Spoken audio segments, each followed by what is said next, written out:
Saludos, bienvenidos y bienvenidas todos los estudiantes que os habéis conectado y muchas gracias a vuestro profesorado porque ha tenido la gentileza con vosotros de decir le vamos a ofrecer esta actividad al instituto o a la clase que sea. O sea que hay que agradecerle a vuestros profesores, a vuestras profesoras que hayan apostado por traeros a esta actividad que yo estoy segura de que os va a encantar. Mirad, esta charla de hoy no la vamos a llamar conferencia para que no suene demasiado formal, forma parte de un ciclo que se llama La UGR va al Instituto, que ha organizado el programa educativo de la universidad que yo coordino. Yo me llamo Pilar Núñez.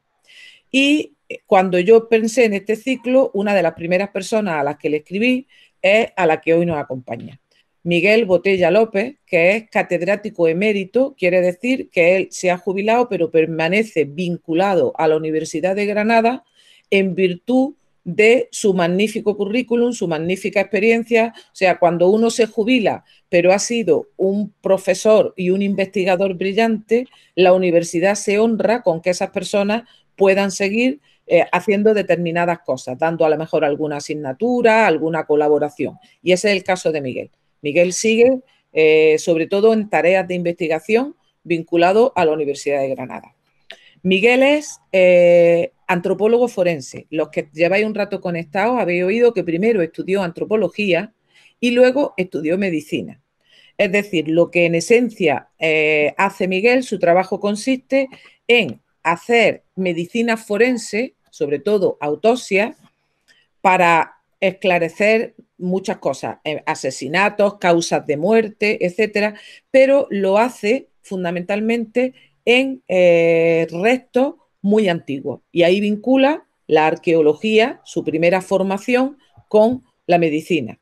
De hecho, Miguel lleva muchos años yendo a excavaciones arqueológicas en el antiguo Egipto.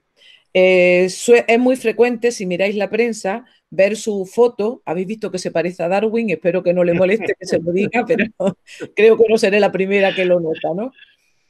Bueno, pues sale muy frecuentemente en la prensa porque Miguel, la última cosa que yo he visto suya es que analizando una momia del antiguo Egipto, ha encontrado la momia de una mujer, ha encontrado indicios que indican que esa mujer estaba en un tratamiento ginecológico, es decir, tenía una enfermedad ginecológica y estaba recibiendo algún tipo de tratamiento. Fijaos, en el antiguo Egipto. O, por ejemplo, sé que hace algún tiempo también leí en la prensa que había encontrado el primer caso de cáncer de mama documentado también en una momia del antiguo Egipto. ¿Vosotros os imagináis lo que es eso? ¿Eh? Analizar momias de hace 3.000, 4.000 años y ser capaz de darte cuenta de que esa persona tuvo un cáncer de mama o de que tuvo una afección ginecológica y se la estaba tratando, a mí me parece una de las cosas más apasionantes y que más envidia me dan si yo hubiera podido dedicarme a eso. Entonces, además de eso, Miguel es un magnífico comunicador. Como es una persona apasionada por su trabajo, pues se le nota eso que se le nota a las personas a las que le gusta lo que hacen, que es que transmite verdadero entusiasmo. Entonces, una de las finalidades es que conozcáis más a fondo en qué consisten las investigaciones de Miguel, la arqueología, la antropología forense, y otra, os la confieso yo, es que os guste tanto que algunos os animéis. Los que habéis llegado más tarde, no sé si no lo habéis oído, comentaba que en los proyectos PISA hubo un grupo de chavales de instituto que trabajaron con él en su laboratorio y de ese grupo, ¿de cuántos eran? ¿De 6, Miguel? Sí. 4 acabaron haciendo medicina. Entonces, a mí eso me parece de una importancia y de una belleza, ¿no? De un amor por la cultura y por el saber bueno, que ojalá en alguno de vosotros o de vosotras tenga ese mismo efecto y os decidáis a venir a la UGR, que os va a coger encantada en cualquiera de las carreras que decidáis estudiar y, y si es en antropología forense y encontráramos con el tiempo a una persona que pueda ser la sucesora de la brillantez de Miguel, pues fijaos qué orgullo más grande. Así que no le quito tiempo a su charla. Ya sabéis que podéis hacer preguntas al final, o bien a través del chat, o bien que vuestra profesora, vuestro profesor abra el micrófono y las podéis plantear directamente, ¿vale? Sí que os pido, por favor, que mantengáis los micrófonos cerrados para que no se oiga el ruido de fondo. Así que, Miguel, muchas tienes gracias. la palabra. Muchas gracias. Bueno, muchas gracias, Pilar, por las cosas que has dicho que en realidad no tienen, de verdad, no tienen más razón que ser que yo tengo una ventaja, una gran ventaja en mi trabajo, y es que mi trabajo no es que me apasiona solo, es que es apasionante de verdad, es que yo tendría que pagar por lo que hago porque es maravilloso. Mira, yo trabajo, ya lo ha dicho Pilar, yo trabajo ahora, siempre he trabajado con restos arqueológicos, pero yo trabajo ahora en América, sobre todo pues viendo asesinatos, viendo crímenes, viendo problemas de los cárteles, esto de la droga, etcétera, eso. Y bueno, como os puedo decir, es bastante duro porque estás viendo cosas muy malas, pero al mismo tiempo es enormemente gratificante porque si bien lo antiguo es muy bonito, lo que vais a ver ahora es muy bonito, lo que yo veo ahora siendo tan tremendo, tan duro, pues también tiene una faceta humana que es maravillosa, que es poder ayudar a las familias esas que están sufriendo porque se ha perdido uno de sus familiares. Así que, bueno, en cualquier momento, como decía, mi trabajo ha sido pues una maravilla. Y así que, bueno, pues con eso, pues yo me lo paso muy bien y ahora vamos a ver pues lo que hacemos, lo que trabajamos en Egipto, ¿sabéis? Y lo que trabajamos en Egipto es... Uy, ¿qué pasa aquí? Bueno, esto se está... A ver, espera un momentillo. Ahí. No sé, creo que se ve Se en ve este la momento. presentación. Se ve, ¿no? Se ve Sí, sí. la cosa esta. Vamos a ver, empezamos, vamos a ver. El tema de hoy se ha ido un poco, se nos ha ido, pero bueno, lo que vamos a trabajar ahora o vamos a ver es las investigaciones que hacemos en tumbas del Egipto faraónico. Mirad, ya hace 11 años, 11 años que empezamos a trabajar en la Universidad de Granada, los antropólogos físicos de la Universidad de Granada, comenzamos a trabajar en Egipto. Hay un proyecto que es de la Universidad de Jaén, y entonces dentro de ese proyecto arqueológico los antropólogos estamos. ¿Para qué? ¿Para qué nos llamaron? ¿Para qué me llamaron y al equipo de Granada tuvimos que ir a aquello? Pues muy fácil. Mira, cuando vemos esto, todos vosotros habéis visto 1000 veces las imágenes de las pirámides, ¿no? Pero 1000 veces en todos los libros están y tal. Ahora, yo recomiendo que si alguna vez podáis ir a verlas, las viváis, estéis allí. Es espectacular, no os podéis imaginar cómo es aquello, ¿no? Pero bueno, vemos el mundo de las pirámides y vosotros decís, caramba, qué barbaridad, cómo fueron capaces de hacer esto, esta gente y tal. Lo primero que se ocurre, porque aparece en las películas, es que eso lo hacían esclavos. Lo hacían con esclavos trabajando. No es verdad. No es cierto. No es cierto. Ahí en las pirámides, ni en las tumbas de Egipto, ninguna de esas cosas trabajaron los esclavos. No, trabajaba la propia gente del pueblo. La propia gente del pueblo que en una época del año estaban entre la siembra y la cosecha, dedicaban su tiempo y su esfuerzo a hacer esto, pero no eran esclavos, no lo olvidéis eso. Bueno, también es muy conocido por las escrituras jeroglíficas, ¿no? Una de las primeras escrituras del mundo, una escritura que tiene como mínimo, era de un 3000 años antes de Cristo, ¿no? 3000, 3200 antes de Cristo, muy antigua, o, como no, encontramos la figura icónica, la figura tan importante de la máscara de oro de Tutankamón, donde se nos muestra la enorme riqueza que tenía aquella gente, pero no solo riqueza económica, no solo los que tenían oro y tenían cosas, no, pensad vosotros otra cosa. Mira, aquí, esta imagen que tenemos aquí es de oro, ¿vale? Son 10 kilos y medio de oro lo que tiene, de oro puro, pero ¿de dónde venía ese oro? ¿Cuánto costaba ese oro? No penséis que es que allí había minas de oro, que sacaban oro a porrillo. No, no, no, no. Es que tenían que sacarlo en el resto de África, en el sur. Tenían que ir y sacarlo de las arenas de los ríos. Es decir, gramo a gramo, miles de personas sacando de las arenas de los ríos el oro para esto. Es una cantidad de trabajo brutal. Pero fijaos las cejas, por ejemplo. Las cejas son de lapislázuli. Bueno, una piedra azul. No, pero es que solamente en ese momento esa piedra solamente existía y existe en Afganistán. Hoy existe en Chile y en Afganistán. Pero claro, como no conocían Chile, pues era, fijaos la cantidad de kilómetros, de miles de kilómetros que tenía que recorrer eso para formar parte de la máscara de Tutankamón. Así que estamos hablando de esfuerzos fabulosos y de ejercicios fabulosos. Y dentro de ello, también estamos hablando de las momias. Eso ya todo el mundo conoce, lo de las momias egipcias, lo de que los enterraban a todos, los pobres y los ricos momificados, los ricos más, con mucho más cuidado, pero a todos los enterraban momificados. La momia era algo así, era un paquete, pero en el fondo la momia era una conservación del cadáver para que pudiera seguir viviendo en la eternidad.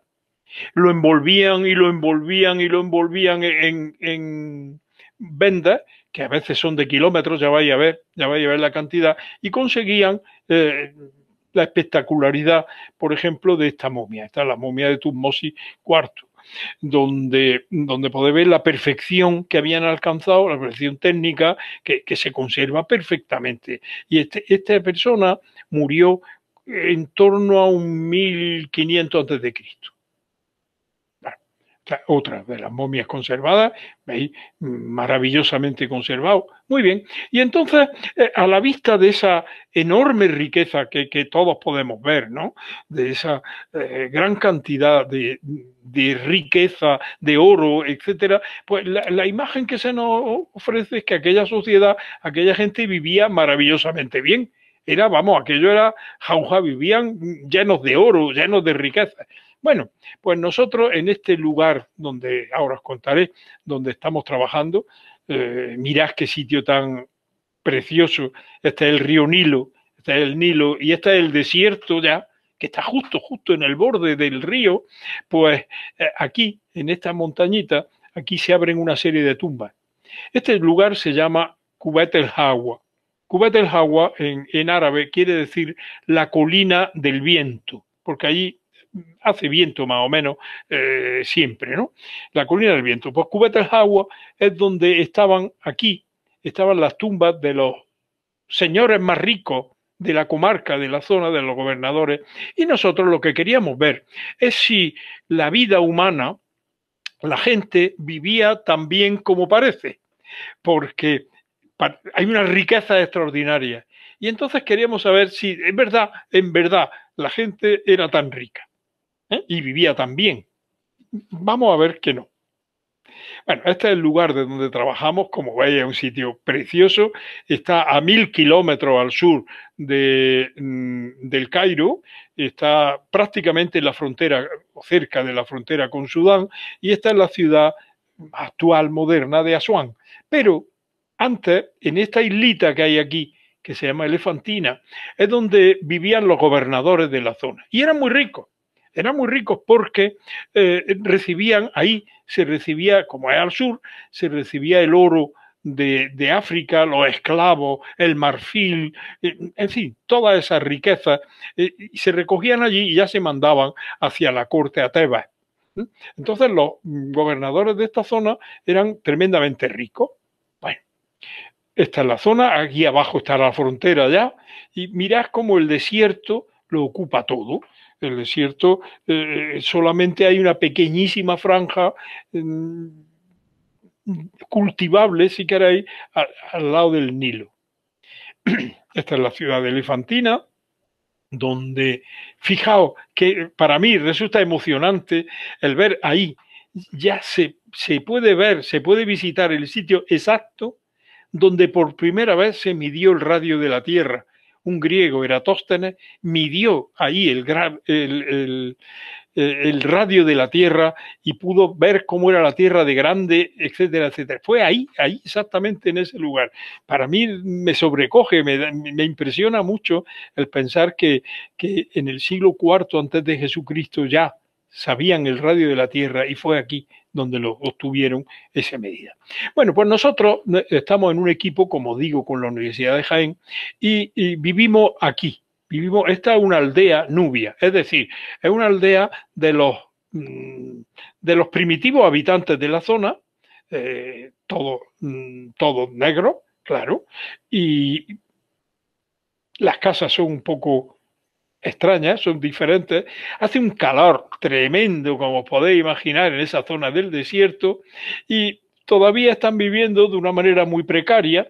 Estos son su horno de pan, donde fabrican su pan. Estos son cómo obtienen el agua, porque ya os digo que es un desierto.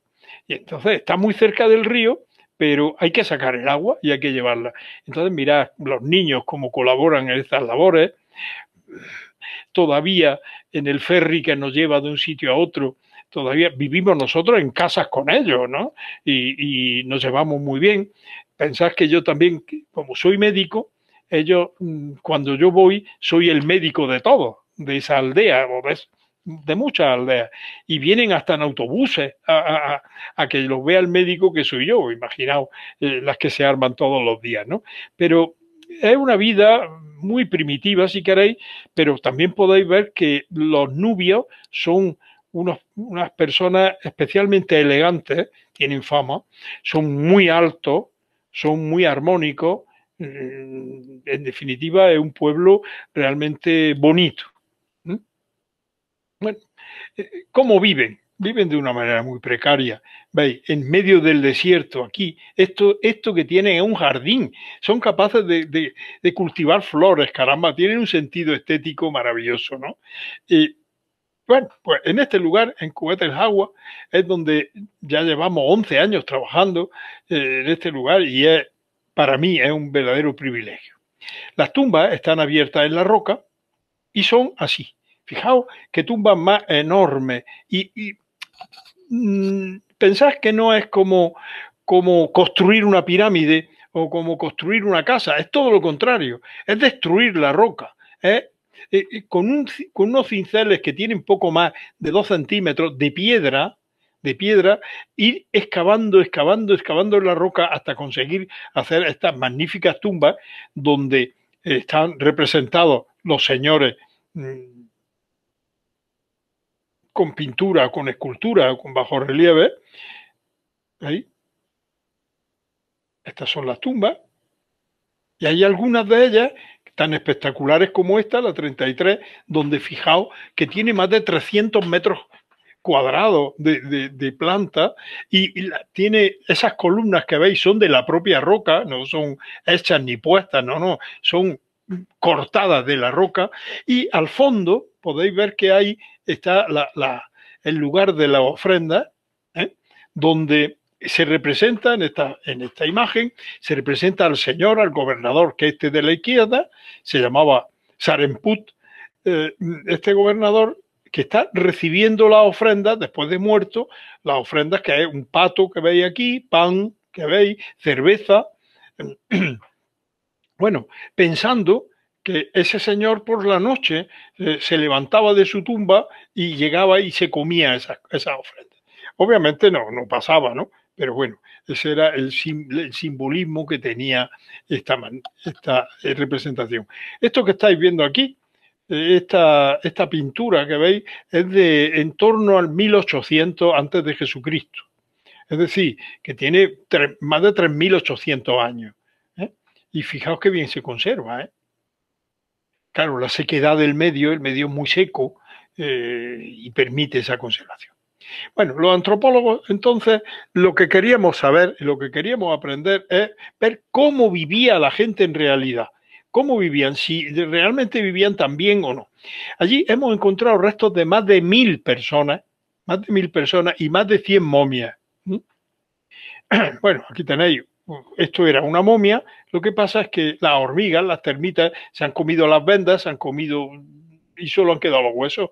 Pero fijaos aquí como tiene en el pecho, hay un escarabajo, eso azul, con unas alas, y unas imágenes que son los 4 hijos de Horus. Bueno, el escarabajo está puesto en el pecho siempre con la ala porque el escarabajo era el encargado de agarrar el corazón de la momia. Veis que es una cosa simbólica, eso no era realidad, pero bueno, era el encargado de coger el corazón de la momia y llevárselo al cielo. Una vez en el cielo, Horus, sí, bueno, las deidades entonces pesaban el corazón, lo ponían en una balanza y veían, esas eran las buenas acciones que había hecho. Y en el otro lado de la balanza ponían un contrapeso. Entonces, si el corazón pesaba más que las buenas acciones pesaban más que las malas, esta persona entraba en el cielo. Bueno, pues así, lo normal es que en el otro lado ponían una pluma y así pesaba menos que las buenas acciones. Pero en fin, era un poco de truco, ¿no? Bueno, las momias aparecen así, ahí, con las vendas, ¿eh? Perfectamente conservados los restos, pero mira, aquí os he traído esta imagen, fijaos la escala que tiene y fijaos la cantidad de capas de vendas que tiene una momia. Una momia puede tener 15, 20 centímetros de capa de lino una detrás de otra. O sea, fijaos la cantidad que tiene. Por lo tanto, las momias son muy delgadas, muy delgadas, muy delgadas, pero cuando las encontramos aparecen muy gordas. Pero es porque están envueltas en metros y, vamos, más de centenares de metros de vendas, ¿eh? Bueno, también veis que todavía se conservan restos de partes blandas o se conservan restos de la estructura del ojo. Aquí tenemos una momia, esta momia es más recientilla, esta momia es del siglo IX, X antes de Cristo. La momia está perfectamente conservada, ¿ahí? La conservación es bastante buena. Incluso, si os fijáis bien, tiene las huellas dactilares de los dedos, de los pies y de las manos, ¿eh? O sea, que se conserva de una manera extraordinariamente bien. Bueno, pues en la excavación, tal vez, os digo, como yo soy el más viejo de la expedición, pues a lo mejor piensan que me puedo morir más pronto. Entonces yo soy el que se baja a los pozos, el que se baja a los sitios más profundos para allí es donde excavo las momias y donde excavo los materiales, ¿no? Pero bueno, yo creo que es porque si me mato se pierde menos, ¿no? Para eso soy el más viejo. Bueno, es una broma, ¿no? Pero bien, ahí en esos nichos de gran profundidad tenemos hasta 16 metros de profundidad, pues encontramos los restos, ¿eh?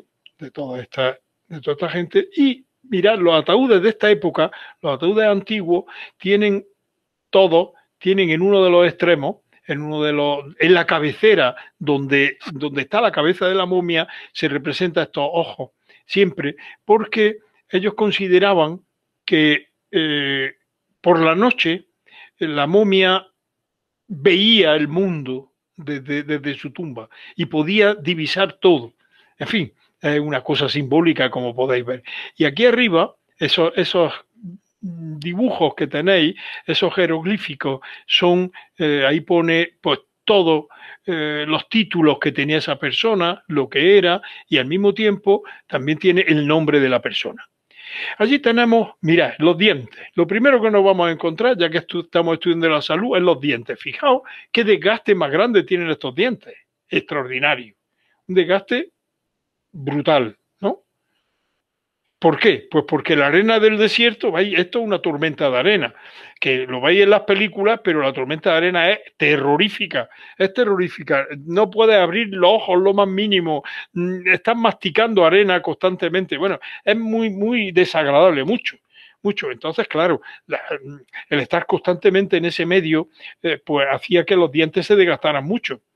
Pero empezamos a encontrar enfermedades, por ejemplo, aquí tenemos una hidrocefalia, veis la cabeza tan gorda que tiene este muchacho, este niño, que murió muy pronto, ¿no?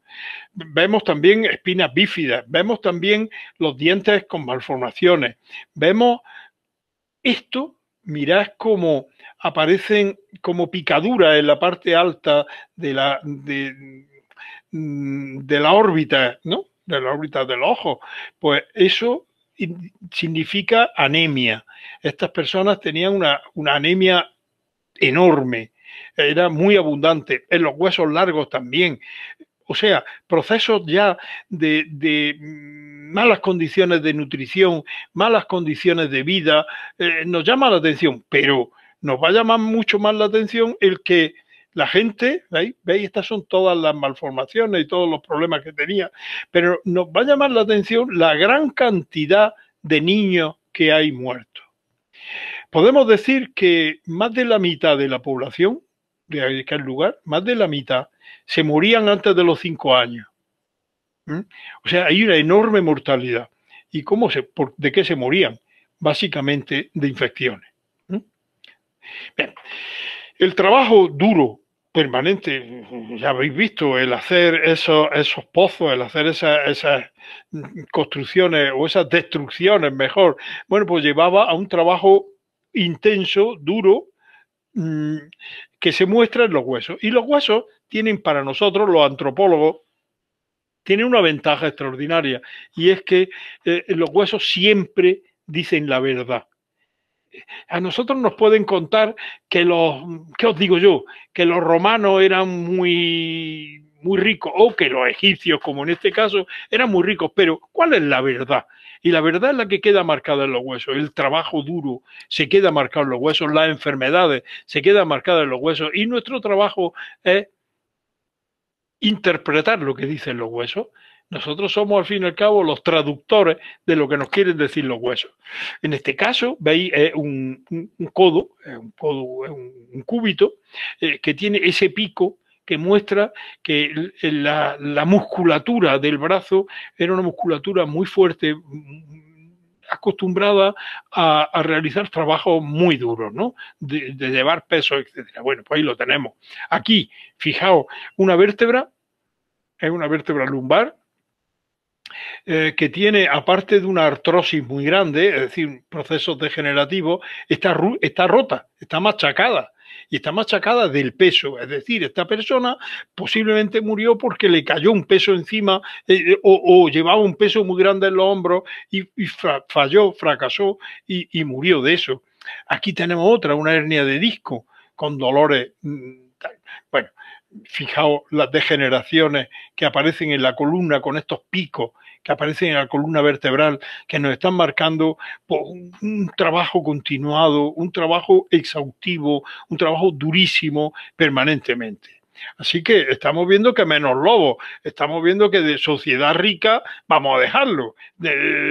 Rica en cuanto a dinero es posible, tampoco lo creo, pero en cuanto a sanidad no.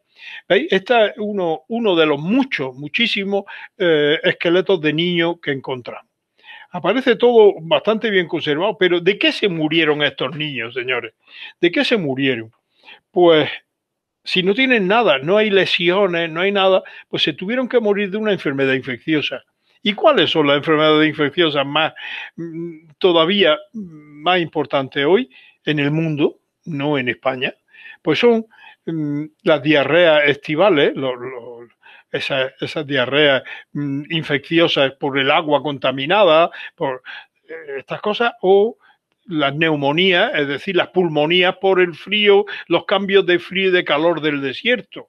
Bueno, pues hoy hay antibióticos y se puede curar, pero pensad en las condiciones de vida de esta gente en la que el agua que tenían que beber era agua del Nilo. Y para que os hagáis una idea, esta señora es la que nos hace la comida en la excavación. Bien, y esta señora hace la comida para 20 personas, que somos todo el equipo, de arqueólogos, antropólogos, palinólogos, biólogos, de todo hay allí, ¿no? Bueno, pues la vajilla, la comida, los platos de 20 personas los lava en eso, en esa cantidad de agua. Imaginaos que ahí lo que sale es chocolate ya. está totalmente mal. Ella utiliza solo 2 cubos de agua para lavar la vajilla de 20 personas. Así que la contaminación es muy grande entre uno y otro. Y por otra parte, el río Nilo, con el calor que hace, está contaminado mucho. Y en la antigüedad también. Así que las enfermedades infecciosas eran muy frecuentes. Aquí tenemos otro niño. Pero este niño tiene una cosa interesante. Mirad, este niño que está enterrado, ¿veis que es un tronco de árbol ahuecado? Bueno, pues este niño está enterrado ahí, pero el niño tenía este collar. Un humilde collar, ¿veis? Un collar, bueno, que tiene unos amuletos.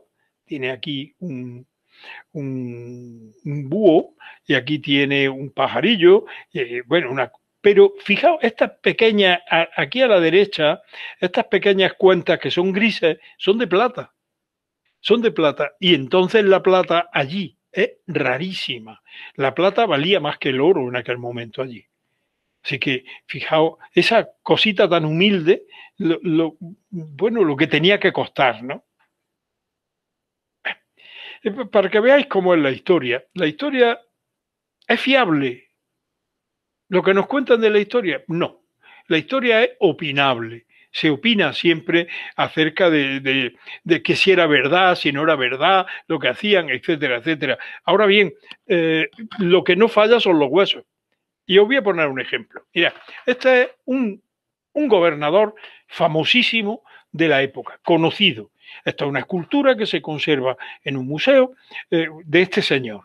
Veis en la falda y en el fondo conserva unos jeroglíficos que dicen todo lo que esa persona hizo, todas las batallas que ganó, dónde estuvo, el dinero que trajo, etcétera, etcétera.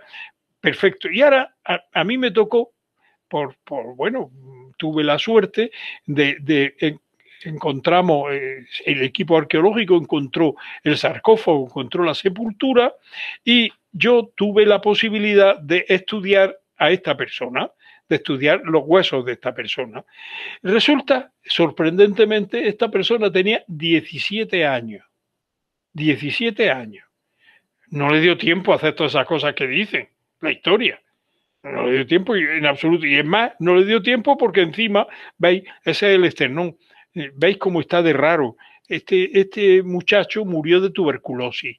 Así que si tenía tuberculosis no se murió de un día para otro. O sea que esta persona con 13, 14 años ya estaba tuberculoso y hasta que llegó a morirse. O sea, es imposible. La historia nos cuenta muchas veces cuentos. Lo que no cuenta cuentos es los huesos. Los huesos, aunque sea poco, dicen siempre la verdad. Y entonces por eso es apasionante. Aquí tenemos otro muchacho. Este es un muchacho, a ver que yo vea los dientes, sí, es un muchacho pues de unos 14 años, ¿vale? Y este muchacho también, ¿veis el agujerito que tiene en el cráneo? Este muchacho también murió de tuberculosis. Y mirad cómo la columna estaba muy destruida, la columna vertebral, ¿veis cómo está hundida la columna vertebral? O sea, este muchacho tenía que caminar con una joroba extraordinaria, tenía que estar muy, muy mal de salud, finalmente acabó muriendo. Pero claro, son años y años los que necesita la enfermedad para hacer esto. Otra tuberculosis, bastante frecuente en la zona.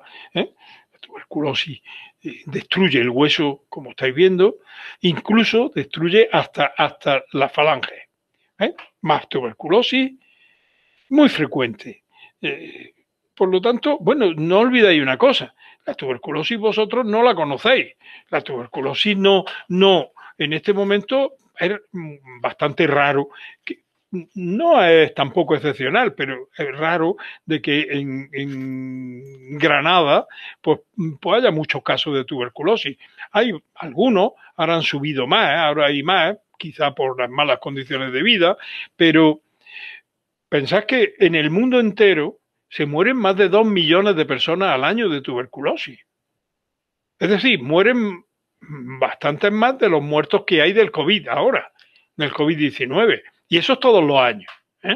Así que la tuberculosis es una enfermedad todavía grave que causa 2 millones de muertos en la actualidad. Bueno, También veis cómo está esta vértebra, pues esa vértebra nos indica que esta persona se murió de las fiebres de Malta, otra enfermedad infecciosa. Y mira, qué curioso esto. Los gobernadores llevaban un bastón, que era como su señal de mando, pero mira esta imagen como está apoyado como si fuera una muleta, ¿lo veis? Pero si os fijáis también, veis que las dos piernas son diferentes. Una es más delgada que la otra. Esta persona tenía polio, una enfermedad que vosotros, por fortuna, no conocéis. Pero cuando yo era chico, en mi colegio o en todos los colegios, había 2, 3, 4 niños con polio. Hoy no existe, gracias a esa vacuna que os ponen de chicos con el famoso terrón de azúcar. Ese terrón que se os da, pues, o elimina la posibilidad de que pudierais tener poliomielitis, pero ya existía. ¿Veis? Aquí tenemos un sujeto con una infección muy grande en la boca, que murió, ¿veis? Murió de la infección en la boca, seguro. Y encontramos también tumores, encontramos cánceres. Fijaos, este es el cáncer de mama más antiguo que se ha descubierto en la historia de la humanidad. Ahora lo veremos un poco mejor. ¿Y qué nos podemos encontrar?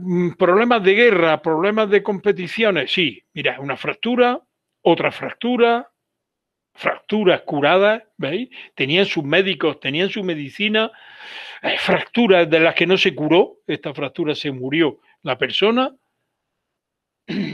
la fractura, y mirad, casos de violencia. Pues se trata, este es un guerrero, un señor, un hombre muy alto, con más de 1,90 m de altura. Los nubios suelen ser muy altos, ¿eh?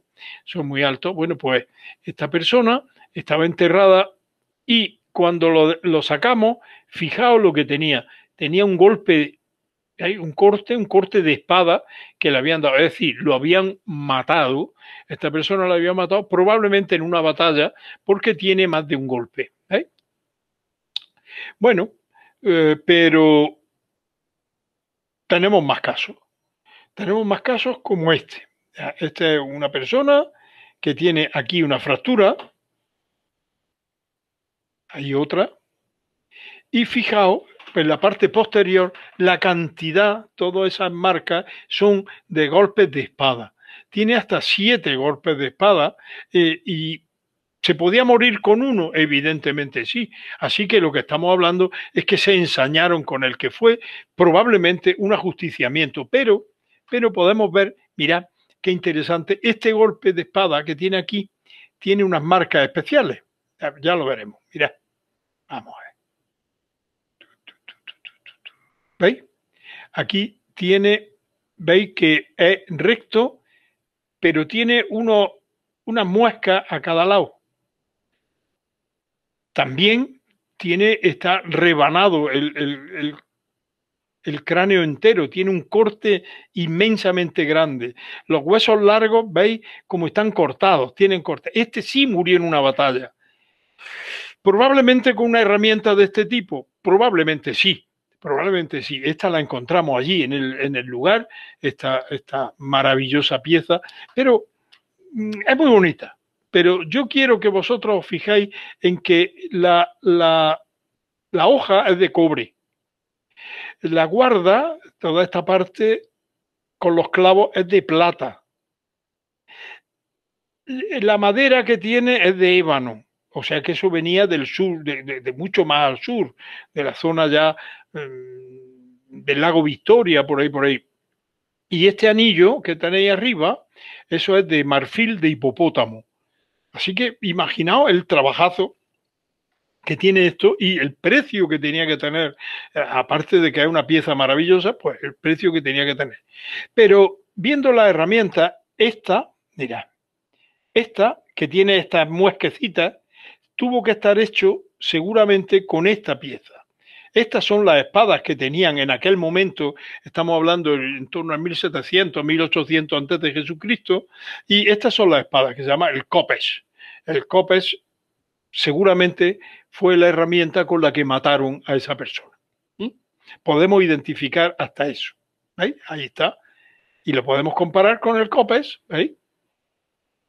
Y es lo mismo. Se muestra las mismas marcas que tiene. ¿De acuerdo? O sea que es un COPES.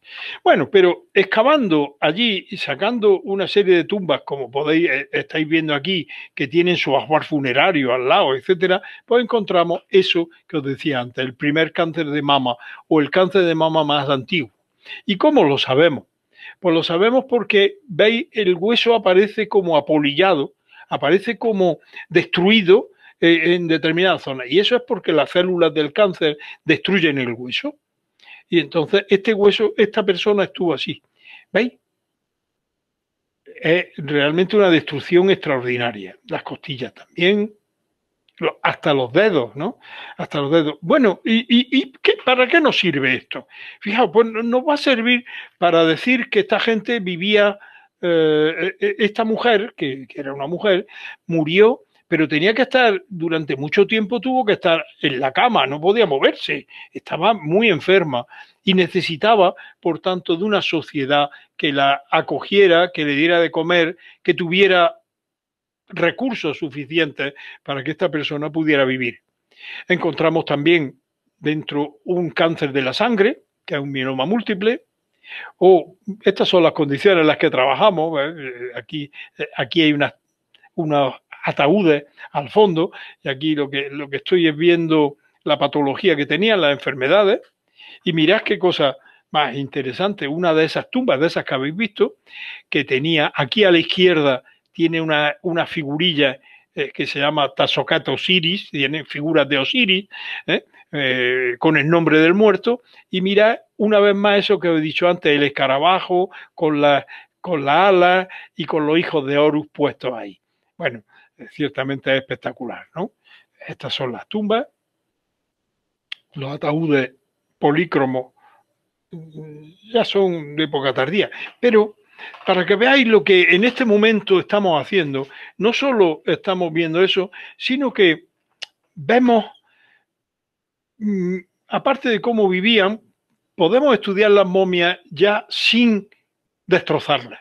Ya tenemos una metodología en la que no podemos destrozarlas. Pero, mirad, ¿cuál es la metodología? Pues fijaos, aquí aparece una momia con ese sudario que tiene tan bonito, tan espectacular de cuentas, ¿veis? De cuentecitas pequeñas, que claro, eso si lo tocamos se deshace. Se deshace porque el hilo pues, ya se ha descompuesto, ¿no? No. Bueno, pero mirad, hay una cosa aquí, bueno, imitando la cara del muerto, y aquí tiene el escarabajo famoso ese que hablábamos en el pecho, en las alas también están a los lados, pero claro, ¿qué hacemos con esto? Pues si lo destruimos, pues da mucha pena destruir esto. Esto tiene que ir a un museo tal cual está, ¿no? Y entonces nosotros lo que hacemos ahora mismo es esta momia, la llevamos y le hacemos una tomografía. Mira, la momia tenía al lado una pequeñita cantimplora con agua del Nilo para que volviera a resucitar la persona, ¿no? Bueno, pues lo que hicimos fue llevarla a un hospital normal, al hospital de Asuán, que tienen una máquina maravillosamente buena, que todos vosotros lo habréis oído, un TAC, ¿no? El TAC, que es la tomografía axial computarizada, se llama, TAC. Bueno, pues decidimos hacerle un TAC a la momia, y entonces metimos la momia ahí, y aquí tenemos el TAC. El software del TAC nos permite verla tal cual, nos permite ir desnudándola poco a poco, nos permite todo lo que queramos sin destruirla. Mirad, aquí tenemos la cara de la momia perfectamente, no es necesario haberla destruido, ¿no? Ya la tenemos con esa tomografía perfectamente hecha, pero podemos ver los huesos. Y podemos ver los huesos mejor incluso que los vemos, porque para poder ver los huesos tendríamos que haberle quitado la carne a la momia. Bueno, pues fijaos cómo tenemos los huesos. Pero incluso tenemos podemos ver los dientes, y podemos ver la erupción. De esta manera sabemos que esta persona se murió con 9 años. Así que lo interesante de esto es que el estudio antropológico nos ha dado la posibilidad de poder ver que esta sociedad tan rica, tan maravillosamente llena de elementos de lujo, donde hay oro, donde hacían unas tumbas espectaculares, donde hacían todas esas actividades religiosas y donde tenían esa escritura tan maravillosa, pues resulta que esta sociedad vivía muy mal. Vivían en el límite de la muerte, vivían aquejados de gravísimas enfermedades, moría la población la mitad antes de los 5 años, las condiciones de vida eran muy malas, incluso, no olvidéis, que el propio Tutankamón se murió con 19 años de edad. Así que, bueno, y todo esto, al fin y al cabo, es el privilegio de la antropología, porque la antropología nos enseña la realidad de la vida de las personas. Nos pueden contar muchas historias, la historia nos puede contar muchas mentiras, que si, fijaos, que si ahora en Andalucía los musulmanes vivían muy bien, los moros nazaríes vivían muy bien, pues no, ¿verdad? Vivían muy mal, vivían muy mal. Vivían también en unas condiciones muy precarias, a pesar de que las historias nos cuentan que era una maravilla, pues no, la vida de verdad de las personas era muy mala.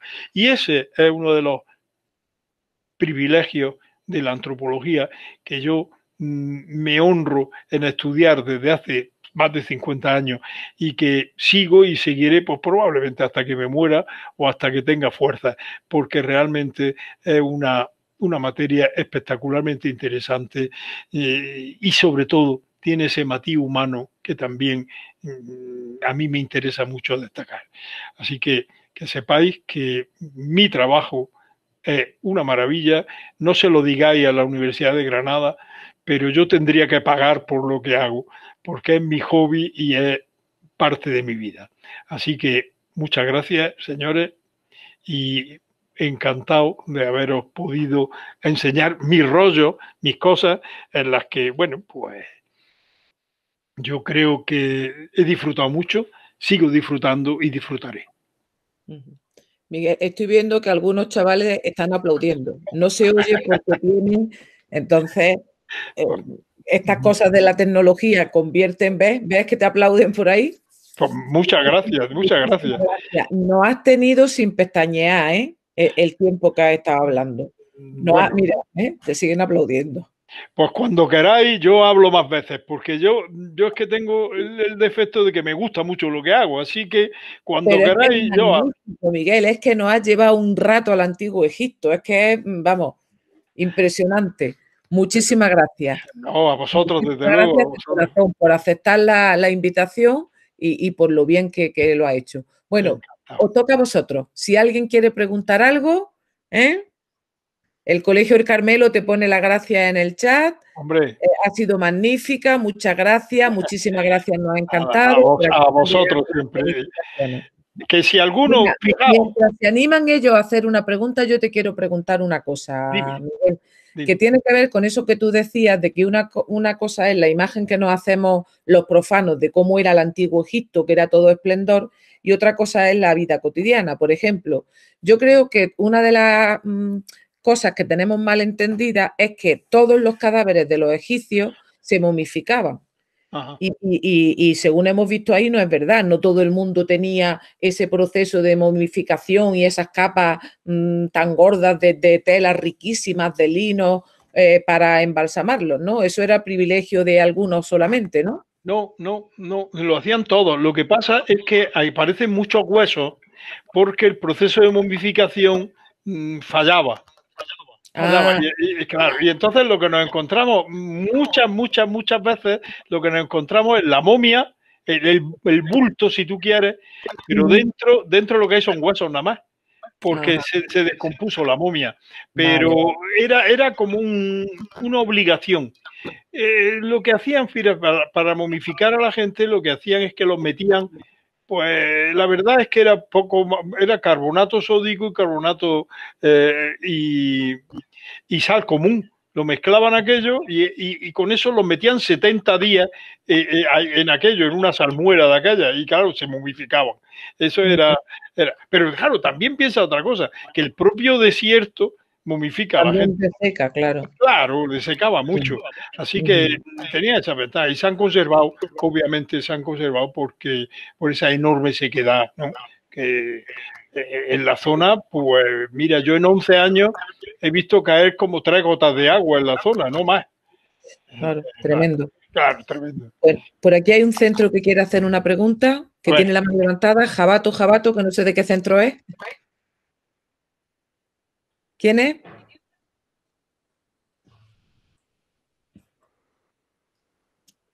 a ver. Hola, ¿se oye?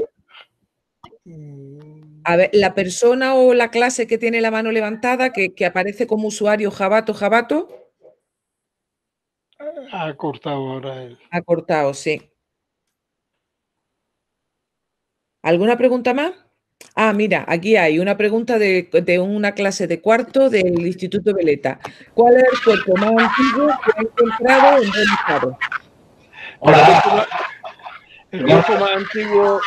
Si tenemos ¿Qué? trabajo de la vida, ¿vale? A ver, espera, un segundo, ahora te hago la pregunta. No oímos bien. Venga. ¿Por qué te gusta el trabajo de la arqueología, los míos? ¿Que por qué le gusta su trabajo? Sí, ¿qué es lo que te has encontrado tu trabajo y le hace que la apasione? Muchas gracias por la charla.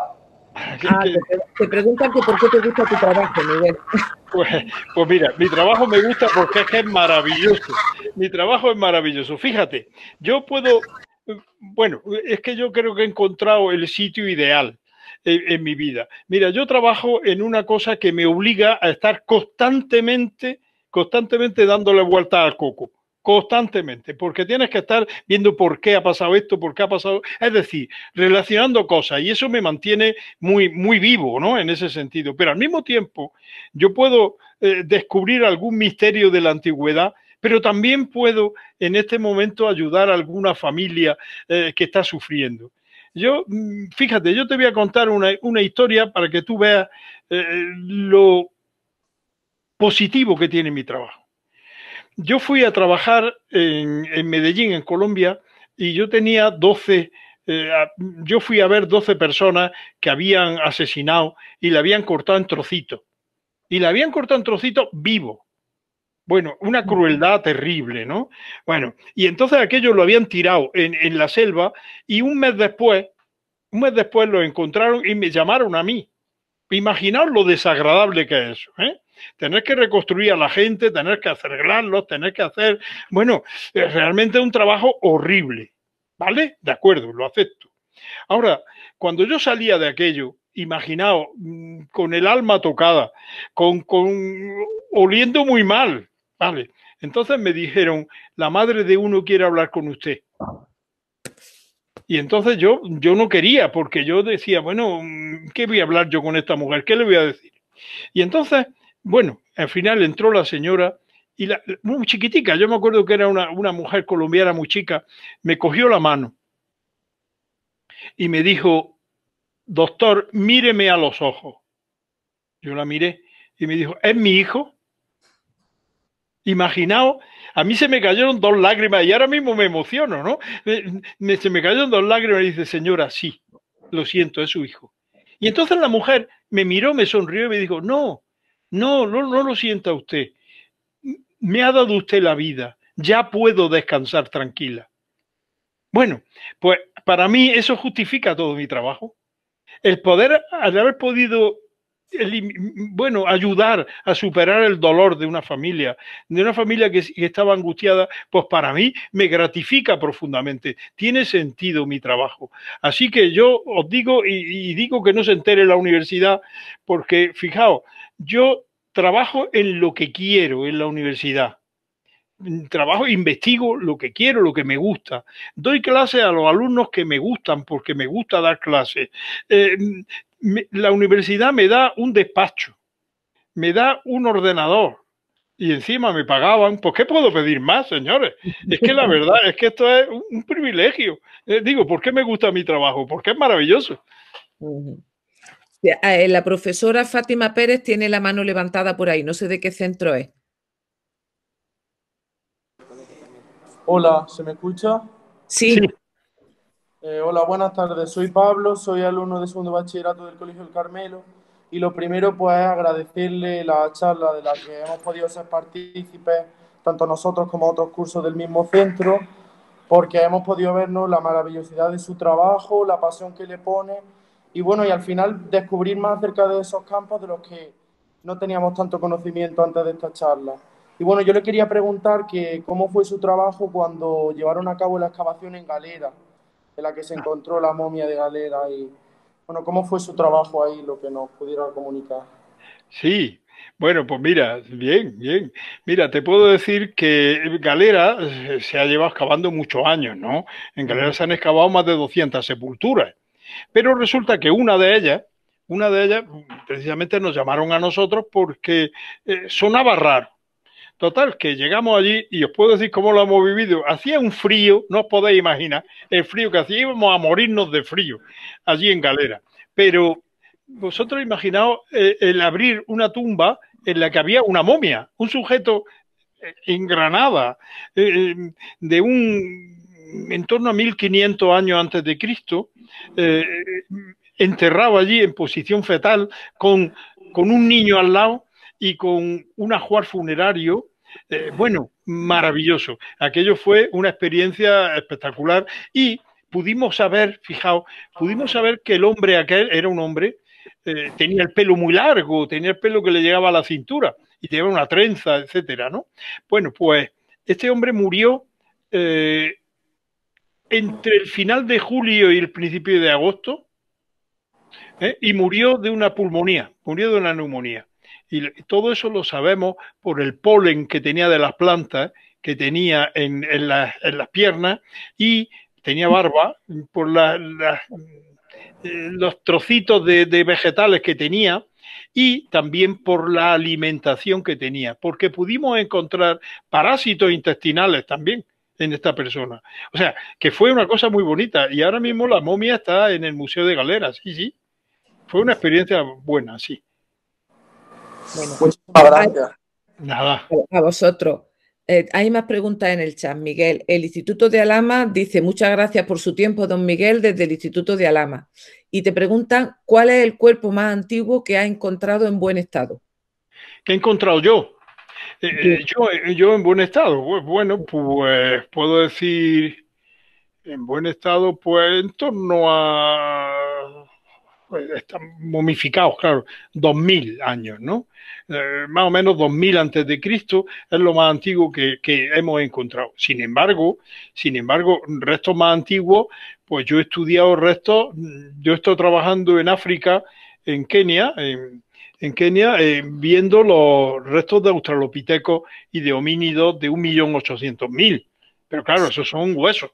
Solamente aparecerán huesos, pero 1.800.000 y ya podemos ver las semejanzas con los humanos actuales y sin ninguna duda lo que podemos demostrar es que los humanos no hemos salido así como una seta de debajo de un árbol, sino que hemos seguido una evolución larguísima desde la sabana hasta donde estamos ahora mismo puestos. Sí. Otra pregunta. Cuando encontráis una momia, ¿la limpiáis o la dejáis tal y como está? Procuramos dejarla tal y como está, porque ahora ya con estos métodos que utilizamos de la tomografía podemos ver todo el interior de la momia sin tener que destruirla. Antes sí lo hacíamos, al principio sí no teníamos más remedio que hacerlo, pero ahora no. Ahora el problema grave que tenemos, no lo podréis creer, pero el problema grave es que las autoridades egipcias nos permitan llevarlo al hospital, porque la burocracia egipcia es complicadísima. Es muy complicada, pero vamos, el sistema de hacerle una tomografía es maravilloso. Yo puedo cortar la momia por donde quiera, puedo hacer lo que yo quiera y estudiarla como me parezca. Es magnífico y no tenemos que destruirla. O sea que tú has estado en tratos con el famoso Hassi Hawass, ¿no? Hombre, claro, Un personaje. pero es un tirano, es un Sí, tirano. sí, sí. De hecho, lo destituyeron de su cargo. Claro, y bueno, pero otra vez lo repusieron y Mm, ahora hay otro ministro de Antigüedades. Veremos a ver si es mejor. Porque fíjate, los directores de la excavación, este hombre de Jaén, el profesor de Jaén, Alejandro Jiménez, que es el que lleva este tema, pues poco menos tenían que arrodillarse delante de él para que le diera los permisos. O sea que... De hecho, aquí te preguntan que cómo sacasteis la momia para llevarla a hacerle el TAC. Y quizás lo más complicado no fue sacarla, sino que os permitieran hacerle el TAC, ¿no? Evidentemente. Pues, fíjate, para que veáis la cosa que parece de broma. Pues agarraron, pedimos permiso un año para poder hacerle el TAC a la momia.